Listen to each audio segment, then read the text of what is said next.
Bem-vindos ao 8º podcast da nossa série Clássicos do programa Weltanschauung. Nós hoje apresentaremos um novo clássico dentro dessa sequência do século XVIII.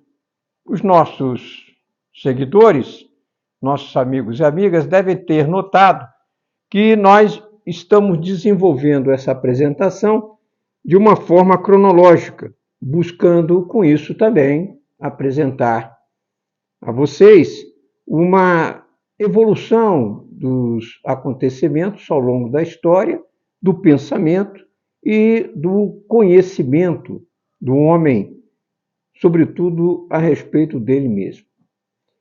Na última sessão, no último episódio, nós apresentamos o livro terrível Leviatã, de Hobbes, final do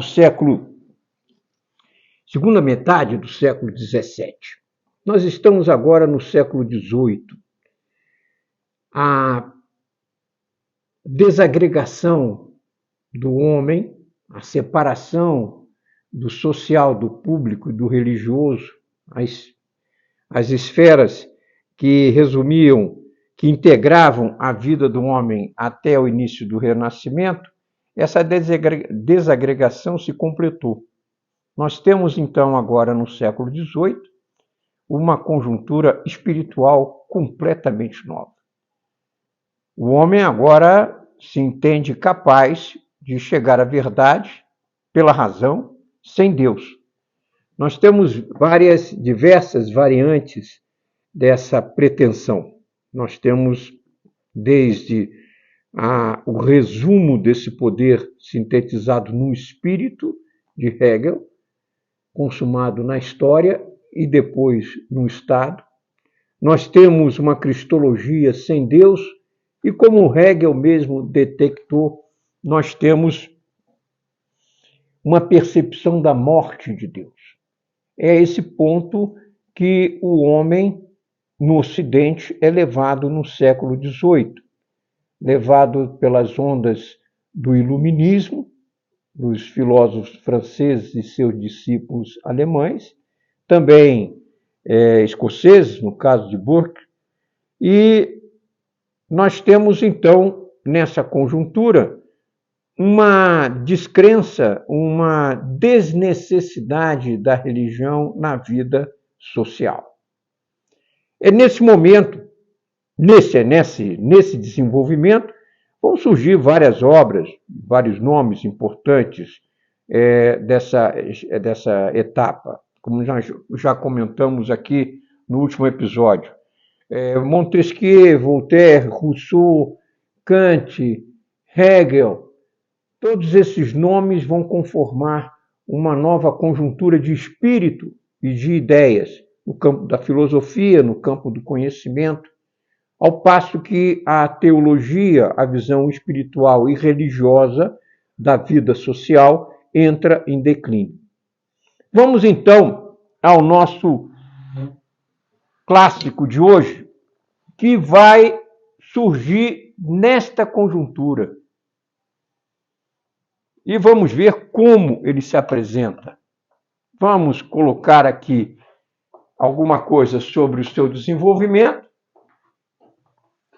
e, antes de tudo, sobre a obra em si mesma, nessa edição espetacular brasileira de Fausto, uma tragédia. Nós temos aqui uma edição de luxo da editora 34, primorosa, podemos dizer, a começar pela tradução de Jeanne Sagal-Clabin, Clabin Sagal, esposa do famoso pintor Sagal. E essa edição conta com um prefácio magnífico de Marcos Vinícius Mazzari, ao contrário, por exemplo, da Divina Comédia. Ele vem acompanhado dessa edição bilingue, porque alemão é uma tradução feita por Jeanne Clabin do alemão para o português, ela vem acompanhada de notas bastante esclarecedoras. Não é necessário ao leitor fazer um grande esforço de pesquisa para entender esse contexto, né? No contexto literário, contexto histórico e social no qual se insere a obra.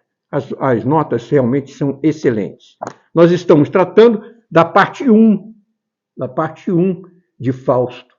É um poema, né? É uma peça primorosa, originalmente da literatura alemã, produzida por Goethe, um dos gênios da língua alemã, talvez o principal. E essa obra foi produzida, ela se mistura com Weimar, o pequeno ducado, atualmente a cidade de Weimar, na Alemanha, que no nosso século simboliza também a Constituição Democrática da Alemanha pós-Primeira Guerra Mundial e que se findou melancolicamente com a ascensão de Hitler. Portanto, há também uma simbologia colocada na importância desse livro, que está ligado a uma região central da Alemanha.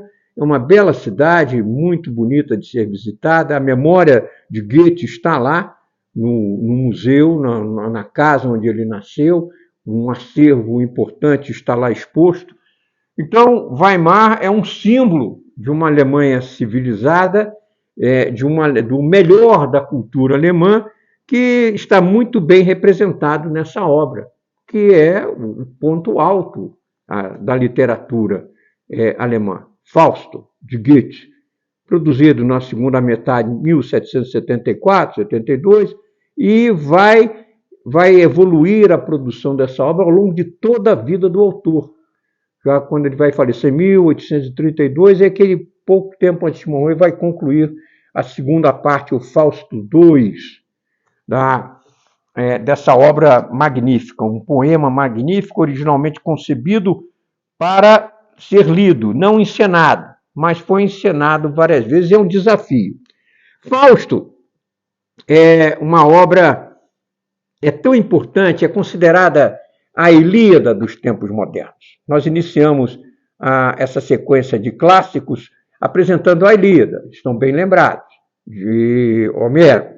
E estamos aqui chegando perto da conclusão desse programa, já na 8ª edição, apresentando agora a chamada Ilíada do tempo moderno, que é Fausto de Goethe. Ela apresenta características muito interessantes, porque além da elegância da narrativa, né, da tragédia, na primeira e na segunda parte, ela tem um conteúdo moral, que é aquilo que gostaríamos de destacar na apresentação desse clássico. Fausto, nessa edição da editora 34, ela vem acompanhada com elogios, com colocações realmente notáveis de André Gide, de Hegel, de Schopenhauer, de Croce, de Nietzsche, de Jorge Lukács e de Otto Maria Carpo.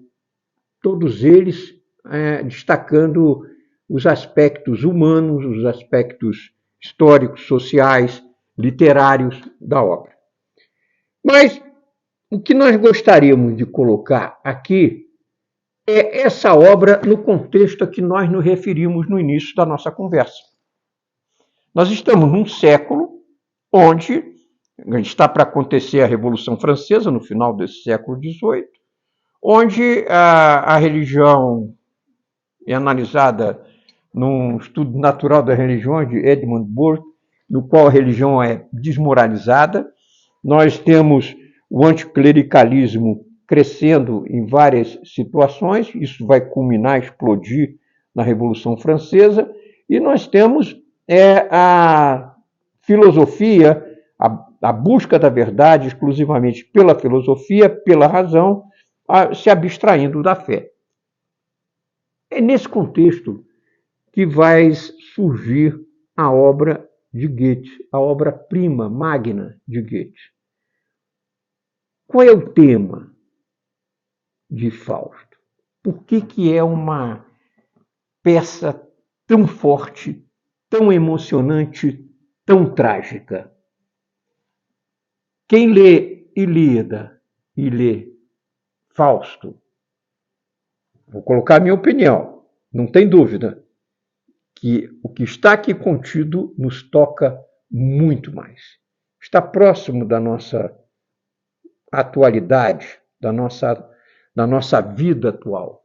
Nos soa muito familiar e é muito forte. Não sem razão, Goethe produziu essa obra magnífica como um dos grandes nomes do movimento de ideias que vai surgir nessa segunda metade do século XVIII na Alemanha. Tempestade e ímpeto. Sturm und Drang, que muitos consideram como a raiz do romantismo alemão. Fausto é uma tragédia que, dentro do espírito do movimento Tempestade e ímpeto, tem o objetivo de despertar fortes emoções. E ela desperta. E qual é o tema para isso escolhido? O pacto entre o homem e o diabo. Pelo poder, pela sensualidade, pelo conhecimento, pela sensualidade. Não é a primeira vez que um escritor explora esse tema. A própria obra de Goethe é inspirada numa peça do século XVI bastante conhecida na Alemanha, Dr. Fausto, em que aborda essa pretensão do homem querer conhecer tudo, inclusive pela pansofia, que era uma doutrina que pretendia conhecer, fundir todos os conhecimentos num conhecimento único, abrangente do mundo e da realidade. Essa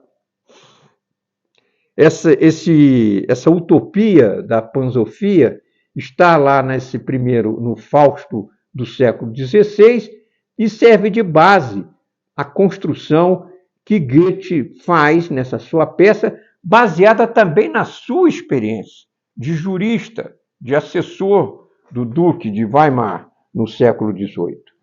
A peça Fausto é ambientada no século XVI, aquele século em que emergem as primeiras ideias de Maquiavel, de um humanismo renascentista que progressivamente vai se afastando da vida espiritual. Então, não sem motivo, Goethe ambienta isso no século XVI, mas é escrito com características do século XVIII, inclusive que nós vamos ver os acontecimentos históricos repercutirem aqui em Fausto, o principal deles, a Revolução Francesa. É um romance para quem gosta de desfrutar emoções, sentimentos, numa tragédia. Aqui a tragédia se afastando daquela concepção clássica grega de heróis, de pessoas excepcionais. São pessoas comuns que são envolvidas pelo bem e pelo mal. Aparentemente são tomadas pelo mal, mas a providência divina vai interferir no curso dessa narrativa. Fausto, uma tragédia, é uma obra moral, repetindo. Ela explora, ela se baseia, ela tem o seu início num pacto entre um homem, um erudito, um adepto da pansofia, imerso no seu quarto de trabalho, imerso na sua biblioteca, vivendo a sedução do saber, a pretensão de tudo conhecer.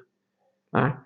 E, progressivamente, ele vai se tornando desesperado, porque esse saber não o satisfaz, não o realiza.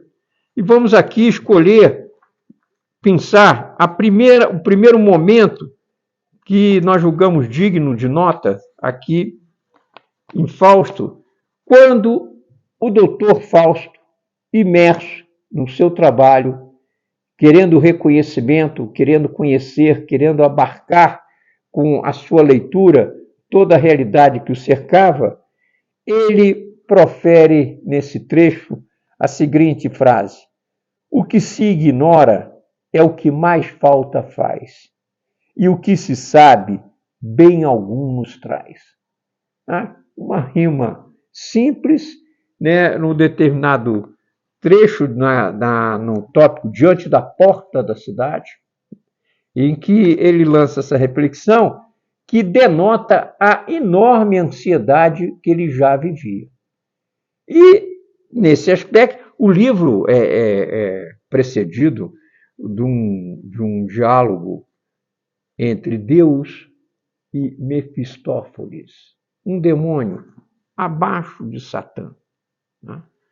E é de uma inspiração muito grande, porque o diálogo entre Deus e Mefistófeles ilustra a superioridade divina perante o mal e o que é o homem nessa luta entre o bem e o mal. Há um prólogo no teatro entre o diretor da peça e o ator, né? O bufo, o diretor, o poeta, são os personagens que se apresentam naquele cenário. E nós vamos, o prólogo no céu, a conversa entre Deus e o demônio, não vamos chamar aqui o diabo, porque Satã é a hierarquia máxima do mal. Esse Mefistófeles é um demônio que vai envolver Fausto, está um degrau abaixo. Deus, nessa discussão, Mefistófeles apresenta um desafio a Deus, pedindo permissão a Deus para tentar Fausto. E ele então se dirige ao mal. Enquanto embaixo ele respira, nada te vedo nesse assunto. Erra o homem enquanto a algo aspira. Por si só, eu alerto. Mefistófeles agradece. Grato vos sou, já que um defunto não é lá muito de meu gosto. Gabo aos que têm vício e verdor no rosto, e com cadáveres evito o trato. Sou como gato, e em tal com rato. Então, Mefistófeles dizendo que quer uma alma para ganhar.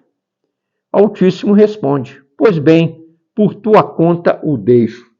Subtrai essa alma à sua inata fonte e leva-a se a atraíres para teu eixo. Contigo abaixo a tua ponte. Mas vem depois, confuso confessar, que o homem de bem, na aspiração que o obscura o anima, da trilha certa se acha sempre a par. É a resposta de Deus, que vai se consumar na conclusão do livro. Mas isso deixamos ao critério dos leitores julgar, porque vale a pena fazer essa viagem. A obra de Goethe, portanto, ela é do início ao fim uma obra para ser moral, religiosa. Ela é baseada nas Escrituras, do Antigo Testamento, do Novo Testamento, Mateus particularmente, livro de Jó, vários trechos das Escrituras serviram de inspiração aos pontos do diálogo. Então, é um aspecto que eu gostaria de destacar na apresentação desse clássico, é a coragem moral de Goethe em produzir, nesse século, naquela conjuntura, uma obra poética, falando da fraqueza humana, a partir desse mito da venda pelo homem da sua alma, o abandono por ele do certo, das suas convicções, da verdade, né?